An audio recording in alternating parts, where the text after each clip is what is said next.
నేను doctor Jyothirmayi, consultant obstetrician and gynaecologist, Jyothi multi speciality hospital, Sangareddy. ఈ రోజు మనము ప్రీమెచ్యూర్ ఓవేరియన్ ఫెయిల్యూర్ అనే దాని గురించి తెలుసుకుందాము.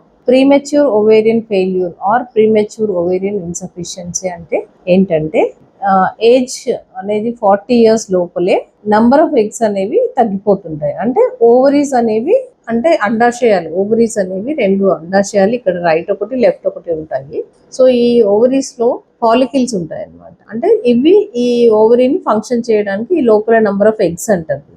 ఇవి నంబర్ ఆఫ్ ఎగ్స్ అనేవి తగ్గిపోతూ ఉంటాయి. సో యూజువల్లీ మనకి ఏంటంటే 40 years తర్వాత ఎగ్స్ అనేవి తగ్గిపోతుంటాయి. కానీ ఈ ప్రీమెచ్యూర్ ఓవేరియన్ ఇన్సఫిషియన్సీ ఉండే వాళ్ళకి ఏంటంటే ఎగ్స్ అనేవి 40 కన్నా ముందే, అంటే సే అబౌట్ 25 years నుంచి 35 to 40 కన్నా ముందే తగ్గిపోతూ ఉంటాయి. సో ఇలా ఓవరీస్ లో ఎగ్స్ అనేవి తగ్గిపోవటం వల్ల వాళ్ళకి ఏంటంటే పీరియడ్స్ అనేవి స్కాంటీగా, అంటే తక్కువ బ్లీడింగ్ అవ్వడం కానీ, లేకపోతే 3-4 months ఒకసారి బ్లీడింగ్ అయినా కూడా చాలా తక్కువ అవ్వడము, లేకపోతే అదే మ్యారేజ్ అయ్యి వాళ్ళు ప్రెగ్నెన్సీ ప్లాన్ చేసుకుంటుంటే కన్సీవ్ అవ్వకపోవడము, ఇట్లాంటి కారణాలతో హాస్పిటల్కి వస్తూ ఉంటారు. కొన్ని సార్లు యంగ్ అమ్మాయిలు 20 years లో కూడా అకేషనల్ గా ఈ ప్రీమెచ్యూర్ ఓవేరియన్ ఫెయిల్యూర్ అనే సిండ్రోమ్ ని కూడా మేము చూస్తున్నాము. సో దీని కారణాలు ఏంటి, ఎందుకు ఓవరీస్ అనేవి ఏజ్ కన్నా ముందే ఫెయిల్ అయిపోతున్నాయి అంటే there are so many causes.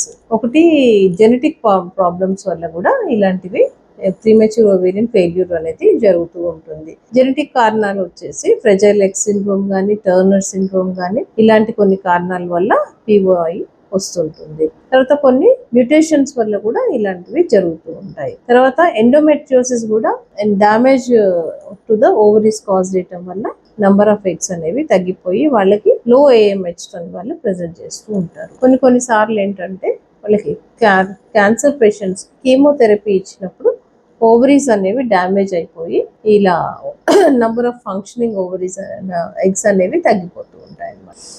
So ఇలాంటి రీజన్స్ తోని కనుక పేషెంట్స్ ఉన్నట్లయితే వీళ్ళని ఎలా గుర్తించాలి? సో వాళ్ళు ఏంటంటే హిస్టరీ, మనము హాస్పిటల్కి వచ్చినప్పుడు అమౌంట్ ఆఫ్ బ్లీడింగ్ ముందు మాకు పీరియడ్స్ అనేవి రెగ్యులర్ గా వచ్చేవి, బ్లడ్ ఫ్లో అనేవి బాగుందని చెప్తారు.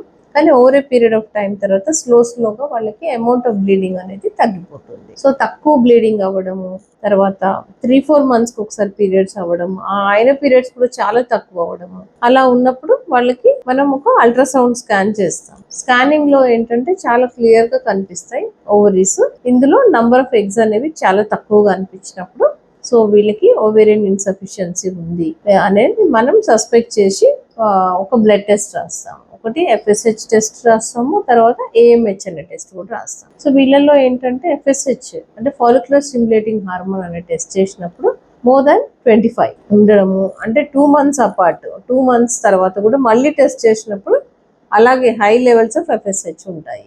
ఇంకోటి AMH టెస్ట్ అనేది కామన్ గా చేస్తుంటాము. AMH అంటే anti Mullerian hormone test.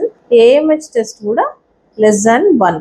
So ఇలా నంబర్ ఆఫ్ ఎగ్స్ అనేవి తక్కువ ఉన్నప్పుడు ఫంక్షనింగ్ ఆఫ్ ద ఎగ్స్ కూడా తగ్గిపోతుంటాయి. So not only numbers, quality of egg కూడా తక్కువ ఉంటుంది. సో కనుక యంగ్ ఏజ్ లో కనుక ఇలాంటి కండిషన్ ని డిటెక్ట్ చేసినట్లయితే తప్పనిసరిగా వాళ్ళ ఫర్టిలిటీని ప్రిజర్వ్ చేసుకోవాలి. అంటే మేము ఏం చెప్తాము అంటే ఒకవేళ సపోజ్ 20-22 years ఉన్నప్పుడు అయితే కనుక ఒకవేళ పాసిబిలిటీ ఉంటే తొందరగా మ్యారేజ్ చేసుకొని తొందరగా ప్రెగ్నెన్సీకి వెళ్ళాలి. ఎందుకంటే ఎగ్స్ అనేవి తొందరగా మనకి అయిపోతున్నాయి, వాళ్ళకి ఫాలికిల్స్ అనేవి తొందరగా తగ్గిపోతున్నాయి. కాబట్టి they should plan pregnancy early. లేదు అంటే వాళ్ళు ఇంకా లైఫ్ ని ప్లాన్ చేసుకునేది ఉంది, వాళ్ళు చదువుకునేది ఉంది, అలా వాళ్ళు సెటిల్ అయినాకనే వాళ్ళు ప్రెగ్నెన్సీకి వెళ్ళాలి అనుకునేటప్పుడు వాళ్ళు they can go for egg freezing. అంటే ఆ ఏజ్ లో ఉన్న ఎగ్స్ ని ఫ్రీజ్ చేసుకొని పెట్టుకోవచ్చు. అలా ఫ్రీజ్ చేసిన ఎగ్స్ ఏంటంటే ఫ్యూచర్ లో వాళ్ళు ఎప్పుడైతే ప్రెగ్నెన్సీ ప్లాన్ చేసుకుంటారో అప్పుడు వాటిని యూజ్ చేసుకోవచ్చు. సో అప్పుడు ఫ్రీజ్ అయిన ఎగ్స్, ఆ క్రోమోజోమ్స్ అవన్నీ ఆ ఏజ్ కి అలా ఆగిపోయి ఉంటాయి. కాబట్టి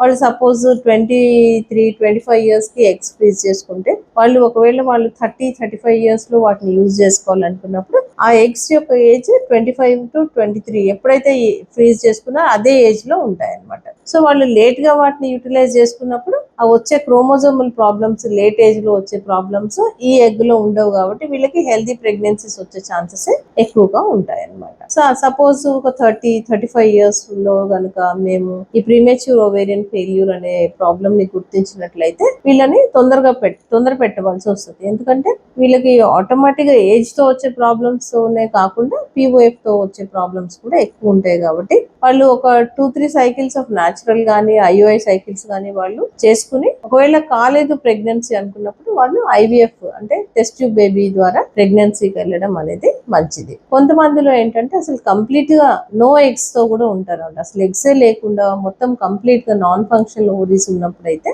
వీళ్ళకి డోనర్ ఎగ్ ని తీసుకొని ప్రెగ్నెన్సీకి వెళ్ళమని సజెషన్ చేస్తుంటాం. సో ఈ పిఓఎఫ్ అంటే ప్రీమెచ్యూర్ ఓవేరియన్ ఫెయిల్యూర్ అనేది ఇప్పుడు సొసైటీలో చాలా ఆల్మోస్ట్ 100 పేషెంట్స్ లో ఒక 1 or 2 పేషెంట్స్ లో చూస్తున్నాము. తర్వాత యంగ్ ఏజ్ లోనే వీళ్ళని చూస్తున్నాం కాబట్టి ఒక అవేర్నెస్ అనేది ఉండాలి. ఉండి ఏ చిన్న డౌట్ఫుల్ గా పీరియడ్స్ అనేవి ఇలా స్కాంటీగా తక్కువ ఫ్లో ఉన్నది అంటే ఏం ప్రాబ్లం వల్ల అనేది తప్పకుండా మీ నియరెస్ట్ గైనకాలజిస్ట్ ని కన్సల్ట్ అయ్యి దానికి కావాల్సిన టెస్ట్లు చేయించుకోవాలి. ఈ వీడియో కనుక మీకు యూస్ఫుల్ గా అనిపిస్తే please subscribe, share. Thank you.